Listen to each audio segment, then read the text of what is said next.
Hello everyone, welcome to AZB academy. നമ്മൾ ഇന്ന് നോക്കുന്നത് പുതിയ സെക്ഷനിലേക്ക് മാറുകയാണ്. സെക്ഷൻ 17. 14 കഴിഞ്ഞടുത്ത് 17 ആണ്. സെക്ഷൻ 14, 17 ഇത് രണ്ടുമാണ്. 15, 16 മറ്റൊരു ക്ലാസ് നോക്കും. കാരണം ഈ 14ഉം അതോടുകൂടി 16ഉം 14ഉം 17ഉം ഒരേ മീനിങ് വരുന്നു, ഡിഫറൻസ് ചെറുതായിട്ടുണ്ട്. അതുകൊണ്ടാണ് ഇത് ആദ്യം എടുത്തത്. ഇത് കഴിഞ്ഞ് ഇതിന്റെ ഇടയിൽ വരുന്ന 15 and 16, 14 to 17, 14 and 17, 14 to അല്ല, 14 to 17 അല്ല, 14 മുതൽ 17 അല്ല, 14 17, ഇവിടെ 15ഉം 16. അപ്പൊ നമ്മൾ നോക്കുന്നത് അധ്യായം 3 ഭാരതീയ ന്യായ സംഹിത 2023 ചാപ്റ്റർ 3 ജനറൽ എക്സെപ്ഷൻസ് അഥവാ സാമാന്യമായ അപവാദങ്ങൾ. സാമാന്യമായ അപവാദങ്ങൾ സിലബസിലേക്ക് കടക്കുവാണ്. 14 നമ്മൾ ഒരു 4 പാർട്ടായിട്ട് ഫുള്ള് കവർ ചെയ്തു. ഇത് മാത്രം പഠിച്ചാൽ മതി. യൂട്യൂബിൽ അതിന്റെ പ്ലേലിസ്റ്റ് അവൈലബിൾ ആണ്, കാണുക. ഇനി നേരെ 17ലേക്ക് കയറുവാണ്. Mistake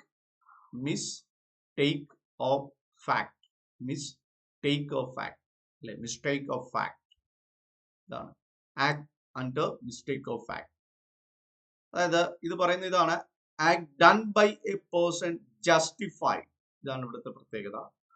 of a mistake of fact believing himself justified by law. അപ്പൊ നമ്മൾ ഇതിന്റെ മലയാളത്തിലേക്ക് കടക്കുകയാണ്. എന്താണ് സെക്ഷൻ 17 പറയുന്നത്? അപ്പൊ നമ്മൾ ഇതിൽ നിന്ന് കൃത്യമായിട്ട് എല്ലാം പഠിച്ചെടുക്കുക.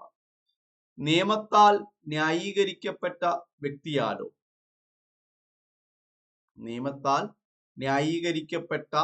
വ്യക്തിയാലോ അല്ലെങ്കിൽ വസ്തുതയുടെ തെറ്റു കാരണമായി താൻ നിയമത്താൽ ന്യായീകരിക്കപ്പെട്ടവനാണെന്ന് ഉത്തമ ബോധ്യപ്പെടുന്ന വ്യക്തിയാലോ ചെയ്യപ്പെടുന്ന പ്രവൃത്തി. ഇതാണ് ഒറിജിനൽ ഭാരതീയ ന്യായ സംഹിതയിൽ പറഞ്ഞിരിക്കുന്നത്. ഇത് പഠിക്കുമ്പോഴാണ് നമുക്ക് ക്വസ്റ്റ്യൻ അറ്റൻഡ് ചെയ്യാൻ പറ്റുന്നത്. ഇതിന്റെ അപ്പുറം പോകത്തില്ല. ഇതാണ് മെയിൻ ആയിട്ടുള്ളത്. ഇതിൽ നിന്നാണ് ക്വസ്റ്റ്യൻ വരുന്നത്. എന്നാൽ ഇതിന്റെ ഭാഷ, നിയമത്തിന്റെ ഭാഷ നമ്മൾ കരുതും പോലെ മറ്റു ലളിതമായി എഴുതുന്നല്ല. നിയമത്തിനൊരു ഭാഷയുണ്ട്. അതുകൊണ്ടാണ് നമ്മൾ വായിക്കുമ്പോൾ എളുപ്പം പെട്ടെന്ന് നമുക്ക് ഇതൊന്നും കിട്ടണമെന്നില്ല. അതെന്തുകൊണ്ടെന്ന് വെച്ചാൽ നിയമത്തിന്റെ ഭാഷ ആ രീതിയിൽ ആയതുകൊണ്ടാണ്. എന്തായാലും നമുക്ക് നോക്കിയേ പറ്റും അല്ലെ. അപ്പൊ നോക്കിയാണ് നമ്മൾ എന്താണ് ഇവിടെ പറയുന്നത്. എന്താണ് നിയമത്താൽ ന്യായീകരിക്കപ്പെട്ട, അതാണ് ഇവിടുത്തെ മെയിൻ പോയിന്റ്. എന്താണ് ന്യായീകരിക്കപ്പെട്ട? ഇംഗ്ലീഷിൽ അതിനെ ജസ്റ്റിഫൈഡ് എന്ന് പറയും. ഒരു വ്യക്തി ഒരു കാര്യം ചെയ്തു, നിയമം എന്ത് ചെയ്തു? കുഴപ്പമില്ല, അറസ്റ്റ് ചെയ്യാൻ പറ്റും അല്ലെ, കോടതി അറസ്റ്റ് ചെയ്യാൻ പറഞ്ഞു. പോയി ഒരാൾ അറസ്റ്റ് ചെയ്തു, കോടതി പറഞ്ഞിട്ട, നിയമത്താൽ ന്യായീകരിക്കപ്പെട്ട വ്യക്തിയാണ്. അല്ലെങ്കിൽ വസ്തുതയുടെ തെറ്റ് കാരണമായി ഒരു പിഴവ് പറ്റി, വസ്തുതയുടെ പിഴവ് പറ്റി, താൻ നിയമത്താൽ ന്യായീകരിക്കപ്പെട്ടവനാണെന്ന് അല്ലെ, ഇപ്പം അറസ്റ്റ് ചെയ്ത് പാള മാറിപ്പോയി, പക്ഷെ ഉറപ്പുണ്ട് ഞാൻ നിയമത്താൽ ന്യായീകരിക്കപ്പെട്ടതാണ്, ഞാൻ അറസ്റ്റ് ചെയ്യാൻ എന്നെ ഏൽപ്പിച്ചതാണ് അല്ലെ. അങ്ങനെ നിയമത്താൽ ന്യായീകരിക്കപ്പെട്ടു, അല്ലെങ്കിൽ എന്തെങ്കിലും വസ്തുതാപരമായ തെറ്റുപറ്റി. ശ്രദ്ധിക്കുക, വാക്ക് ഏതാണ്? വസ്തുതാപരമായ തെറ്റ്, നിയമപരമായ തെറ്റെന്നല്ല. എന്താണ്? വസ്തുതാപരമായ തെറ്റ് കാരണമായി. വസ്തുത, നിയമപരമായ തെറ്റല്ല. അതൊരിക്കലും നിയമം സഹിക്കത്തില്ല. നിയമം അറിയില്ല, എനിക്ക് അവിടെ നിയമം തെറ്റിപ്പോയി എന്ന് പറഞ്ഞാൽ നിയമം ഒരിക്കലും അത് അംഗീകരിക്കുകയില്ല. ഒരിക്കൽ പോലും നിയമം എന്ത് ചെയ്യില്ല, അത് ചെവി തരത്തില്ല. ഇവിടെ എന്താണ്? വസ്തുത തെറ്റിപ്പോയി അല്ലെ, ആള് മാറിപ്പോയി അല്ലെ, അതൊക്കെ കുഴപ്പമില്ല. ഒരു പ്രവൃത്തി ചെയ്യാൻ നിയമാധികാരത്താൽ ന്യായീകരിക്കപ്പെട്ട വ്യക്തി. ഒരു വ്യക്തി ഒരു പ്രവൃത്തി ചെയ്യാൻ പോവുകയാണ്. ആ വ്യക്തി ചെയ്യുന്നത് നിയമപരമായ ഒരു പ്രവൃത്തിയാണ്. നിയമം വെച്ച് നോക്കുമ്പോൾ ഇദ്ദേഹം ആ പ്രവൃത്തി ചെയ്യണം അല്ലെ. നിയമം വെച്ച് നോക്കുമ്പോൾ ഇദ്ദേഹം ആ പ്രവൃത്തി ചെയ്യണം. ഇദ്ദേഹമാണ് അത് ചെയ്യേണ്ടത്, മറ്റാരുമല്ല ചെയ്യേണ്ടത്, ഇദ്ദേഹം തന്നെ ചെയ്യണം. എന്താണ്? ഒരു പ്രവൃത്തി ചെയ്യാൻ നിയമാധികാരത്താൽ, നിയമത്തിന്റെ അധികാരമുണ്ട്, ന്യായീകരിക്കപ്പെട്ട വ്യക്തി അല്ലെ. നിയമത്തിന്റെ അധികാരത്തിൽ എന്താണ്? ന്യായീകരിക്കപ്പെട്ട വ്യക്തിയാലോ. അല്ലെങ്കിൽ നിയമത്തിന്റെ തെറ്റില്ല, നിയമം ഒന്നും തെറ്റിച്ചിട്ടില്ല, പക്ഷെ വസ്തുതയുടെ തെറ്റ് പറ്റി, വസ്തുതാപരമായിട്ടൊരു തെറ്റ് പറ്റി. നിയമപരമായിട്ട് ഒരു തെറ്റും അദ്ദേഹം ചെയ്തിട്ടില്ല, നിയമം ലംഘിച്ചിട്ടില്ല. നിയമം അനുസരിച്ചു. എന്താണോ നിയമം പറയുന്നത് അത് ചെയ്തു. എന്താണോ നിയമം പറഞ്ഞത് അത് പ്രവർത്തിച്ചു. നിയമത്തിൽ നിന്ന് വിട്ട് ഇടത്തോട്ടോ വലത്തോട്ടോ മാറിയിട്ടില്ല. പക്ഷെ നിയമത്താൽ ചെയ്യേണ്ട പ്രവൃത്തി ചെയ്യാൻ വന്ന വ്യക്തിയാണ്. നിയമത്താൽ ന്യായീകരിക്കപ്പെട്ട വ്യക്തിയാണ്. എന്നാൽ ഇവിടെ വന്നപ്പോൾ ചില കാര്യങ്ങൾ തെറ്റിപ്പോയി. പക്ഷെ നിയമപരമായ തെറ്റല്ല. അറസ്റ്റ് ചെയ്യാൻ വന്ന് പാള മാറിപ്പോകുന്നത് പോലുള്ളതാകാം അല്ലെ? അതിനെ വസ്തുതയുടെ പിഴവ്, വസ്തുതയുടെ തെറ്റ് എന്നാണ് പറയുന്നത് അല്ല. അപ്പൊ ഒരു പ്രവൃത്തി ചെയ്യാൻ നിയമ അധികാരത്താൽ ന്യായീകരിക്കപ്പെട്ട ഒരു വ്യക്തിയാണ്. ഒരു പ്രവൃത്തി ചെയ്യണം, ആ പ്രവൃത്തി ചെയ്യുവാൻ നിയമം എനിക്ക് അധികാരം നൽകുന്നുണ്ട്. ഒരു പ്രവൃത്തി ഞാൻ ചെയ്യുന്നുണ്ട്, നിയമം പറയുന്ന പ്രവൃത്തിയാണ് ഞാൻ ചെയ്യുന്നത്. അപ്പൊ ഞാൻ ചെയ്യുന്ന പ്രവൃത്തി എന്നത് നിയമാധികാരത്തിൽ വരുന്ന ഒരു പ്രവൃത്തിയാണ് അല്ലെ? അപ്പോ പക്ഷേ തെറ്റുപറ്റി. എന്താ? വസ്തുതയിൽ തെറ്റുപറ്റി. പക്ഷെ നിയമപരമായിട്ട് തെറ്റിയിട്ടില്ല. നിയമപരമായിട്ട് പക്ക പെർഫെക്റ്റ്, ക്ലിയർ, ക്രിസ്റ്റൽ ക്ലിയർ അല്ലെ? Nothing violated the law. നിയമത്തെ ഒന്നും ലംഘിച്ചിട്ടില്ല. നിയമത്തെ ലംഘിക്കുന്ന യാതൊരു പ്രവൃത്തിയും ഉണ്ടായില്ല. നിയമമെല്ലാം വളരെ കൃത്യമായിട്ട് അനുസരിക്കേണ്ടുന്ന രീതിയിൽ കൃത്യമായി ചെയ്തു. എന്നാൽ ചില പിഴവ് പറ്റി. അത് നിയമത്തിന്റെ നിലവല്ല, മറ്റെന്തെങ്കിലും തെറ്റായിരിക്കും. ആള് മാറിപ്പോവുകയോ അല്ലെ, സമയം തെറ്റിച്ചു എന്നൊക്കെ പറയുന്ന പോലെ വസ്തുതയുടെ തെറ്റാണ് അല്ലെ? വസ്തുതയുടെ തെറ്റ് കാരണത്താൽ താൻ നിയമത്താൽ ന്യായീകരിക്കപ്പെട്ടവനാണ്. ഞാൻ തെറ്റിയെങ്കിലും നിയമം എനിക്ക് ന്യായീകരിക്കുകയാണ്. അവിടുത്തെ ഏറ്റവും സെക്ഷൻ 17 പ്രത്യേകം എന്താണ്? ന്യായീകരിക്കുക എന്നാണ് അല്ലെ? കാരണം സെക്ഷൻ 14 ഇതുപോലെയൊക്കെയാണ്. പക്ഷെ വ്യത്യാസം എന്താ? ബാധ്യസ്ഥൻ എന്നൊരു വാക്കാണ്. നിയമത്താൽ ബാധ്യസ്ഥൻ, ഇദ്ദേഹം തന്നെ ചെയ്യണം. ബാധ്യസ്ഥൻ അല്ലെ? ഇവിടെ വരുമ്പോ എന്താണ്? നിയമത്താൽ ന്യായീകരിക്കുക. രണ്ട് വ്യത്യാസം ഓർക്കുക. സെക്ഷൻ 14 എന്ത് പറയുന്നു?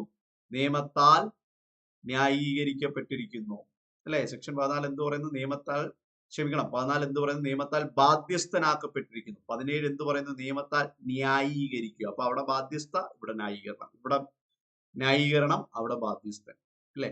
ഈ രണ്ട് വാക്കുകളും കൃത്യമായിട്ട് അറിഞ്ഞിരിക്കുക അല്ലെ? അപ്പൊ ഒരു പ്രവൃത്തി ചെയ്യാൻ നിയമാധികാരത്താൽ ന്യായീകരിക്കപ്പെട്ട വ്യക്തിയാലോ അല്ലെങ്കിൽ നിയമത്തിന്റെ തെറ്റു മൂലമല്ലാതെ വസ്തുതയുടെ തെറ്റ് കാരണത്താൽ താൻ നിയമത്താൽ ന്യായീകരിക്കപ്പെട്ടവനാണെന്ന് ഉത്തമ ബോധ്യത്തിൽ വിശ്വസിക്കുന്ന വ്യക്തിയാലോ ചെയ്യപ്പെടുന്ന ഒരു പ്രവൃത്തി അത് കുറ്റമല്ല. അങ്ങനെ ചെയ്യുന്ന ഒരു പ്രവൃത്തി, ആ വ്യക്തിയിൽ നിന്നൊരു പ്രവൃത്തി ഒരു കുറ്റമല്ല. നമ്മൾ എക്സാമ്പിൾ ഒക്കെ എടുത്ത് നോക്കാം അതിൽ അല്ലെ?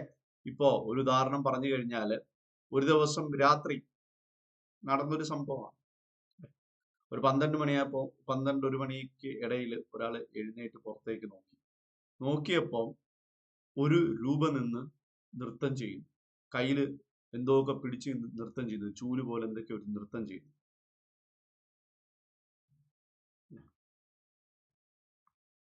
അപ്പൊ എന്ത് പറ്റി? അവിടെ ഭയന്നു പോയി, പേടിച്ചു പോയി അല്ലെ? നേരെ പോയിട്ട് എന്ത് ചെയ്തു? നേരെ പോയിട്ട് അടിച്ചു കൊന്നു. ഇത് നിയമത്തിൽ അംഗീകരിക്കുന്ന ഒരു പ്രവൃത്തിയാണ് അല്ലെ? നമ്മൾ അങ്ങോട്ട് ഇതിന്റെ എക്സാമ്പിൾസ് എടുക്കും.